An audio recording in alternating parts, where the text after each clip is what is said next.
What is up, guys? Welcome back to another video. Today I'm going to be showing you the best NVIDIA and GTA 5 settings for both your GPU and in-game.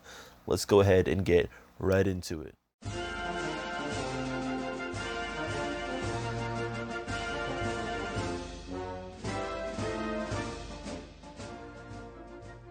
Okay guys, so first things first, I'm going to go ahead and show you my computer specs here just from the PC properties.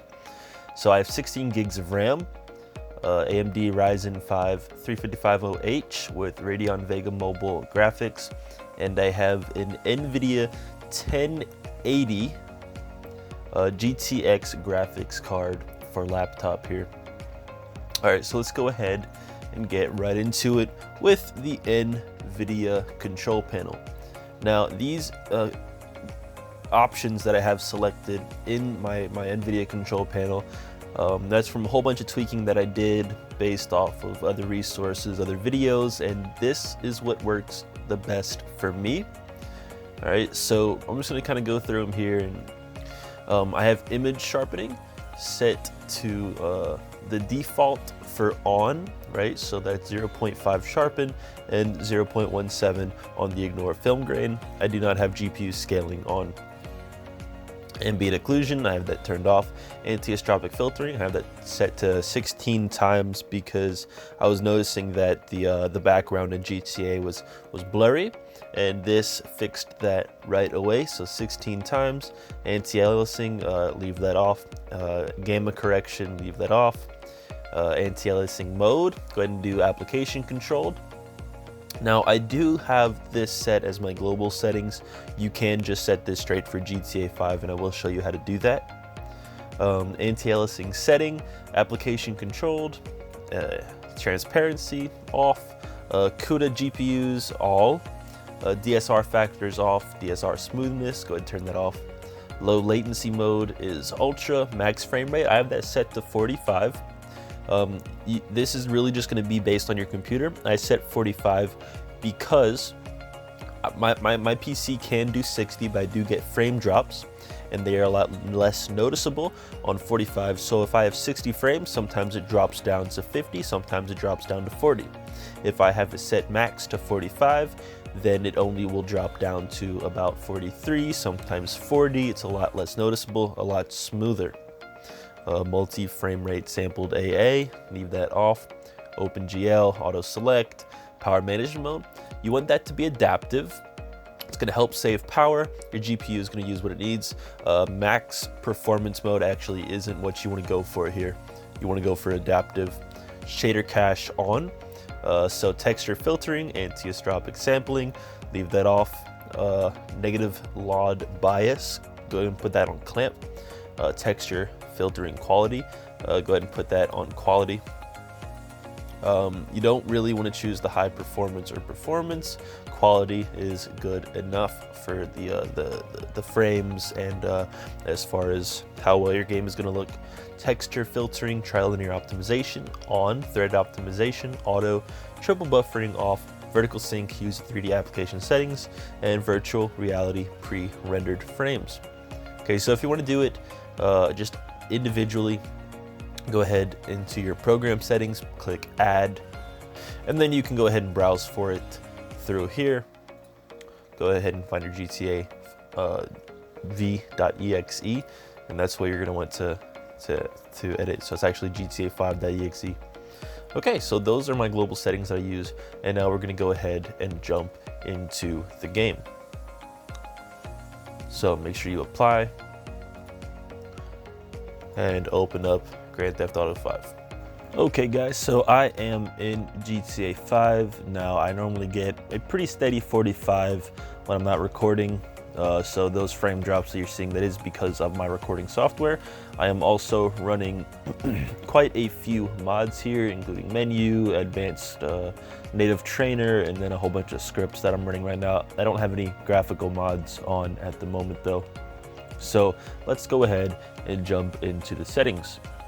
So go to settings, and then we're gonna start off in advanced graphics first. So advanced settings first, because you don't need to reset when you change these. I do long shadows off, high resolution shadows off, high detail streaming while flying, that's going to be on.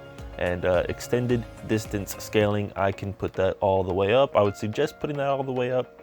Of course, all this is going to depend on your video memory. Frame scaling mode, I leave that off because it's either going to look really bad or it's going to look slightly better with a huge hit on your frames. So I would stay away from frame scaling mode. If you're absolutely having trouble playing this game with decent frames, then you can go ahead and lower that. So give it a 5/6 or maybe even a 1/2, but let me just demonstrate how different that is going to look. Extremely pixelated, see, so that is just horrible to look at, but as you can see, it just isn't that great. It's going to give you a little bit of a frame boost. Would not suggest turning that on. So I'm going to turn that off real quick.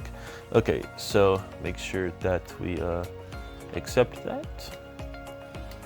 All right, so this is what I use for my advanced graphics settings. Now back to the graphics.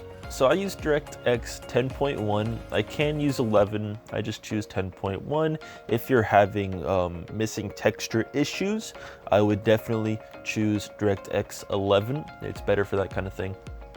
But other than that, 10.1 or 10 is fine if you're not having missing textures, if you're trying to get a little bit more frames. Screen type, full screen, windowed borderless. Generally, you might get better frames with windowed or windowed borderless. I'm using full screen for this video. Your resolution, aspect ratio, refresh rate, all that, you just kind of want to keep that native to your monitor or slightly below. Depending on what kind of screen you have, depends on your resolution. The lower your resolution, the better your frames are going to be. FXAA, gonna go ahead and leave that on. MSAA, VSync, pause on game focus, all that, I'll leave that off. If you are noticing screen tearing, go ahead and turn VSync on. It will probably get rid of that. You might see a hit in your frames, but not because of performance, because of your monitor. Okay, so that's important to know right there. Population density, population variety, those, they don't have too big of hits on your frames. I would definitely lower population density first before variety. Variety should give less of a hit than density. Frame scaling is the bigger one of the three. It just kind of decides when things load in, how close they're going to be when they load in. I like to keep that high because my computer can handle it. If you're noticing a frame hit there, then go ahead and lower that little by little. Don't just go major all the way down, because then, well, it's not going to look that good. Texture quality, very high. Shader quality, high. Shadow quality, high. You don't want your shadow quality to be more than high. Even normal is probably better. But as you can see, leave that on high. The shadow quality is going to give you a really big hit if you go above high. Reflection quality, not too big of a hit. Ultra is fine. Reflection MSAA, go ahead and leave that off. It doesn't do too much. Water quality, very high. No big hit there. Particle quality, if you're noticing a little bit of a frame drop around dust clouds and stuff, go ahead and lower that. Soft shadow, soft there looks just fine. Post effects, leave that on ultra. If your computer can handle it, it's going to make your game look much better. Motion blur strength, it's just a personal thing. I honestly can't really handle the motion blur. I feel like I can't see whenever I turn that on. So that's really just personal preference. If you're having a lower frame rate and you turn on motion blur, the stutters that you see when you move quickly will be less noticeable. Anisotropic filtering, we already had that set in the GPU. If you're still noticing a little bit of blur, you can try turning this up to 16. I'm pretty sure my GPU is going to ignore this anyways, so I'll leave it at 16. Ambient occlusion, go ahead and turn that on high. And since I am using DirectX 10.1 and or 10, it'll do it on 10 as well. You will not get access to grass quality, although if you are on DirectX 11, you do not want your grass quality to be higher than just high. You don't want it to be very high grass quality. That's a big hit right there. in-game depth of field effects. Again, I'm pretty sure I don't have access to it because I'm not running on the DirectX 11. I'm not sure what that does. I've always left it off. I don't have any problems. And tessellation, that's going to be if they have 2D rocks that you see, they're going to look more 3D, other stuff like that. So it's going to make textures appear a little bit more 3D. It's actually going to give you a pretty big hit on FPS, but if your computer can handle it, you can go ahead and turn that on. And those are my settings for GTA 5 and NVIDIA graphics cards. Hope you guys enjoyed. I hope it was helpful. And be sure to let me know in the comments if it helped you.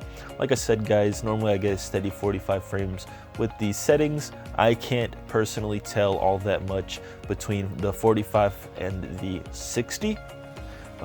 But I think that a solid 45 is always going to be better than an unstable 60. The only reason it ain't solid right now, excuse that, the only reason that it isn't solid right now is because of the recording software. OBS gives a little hit to my system.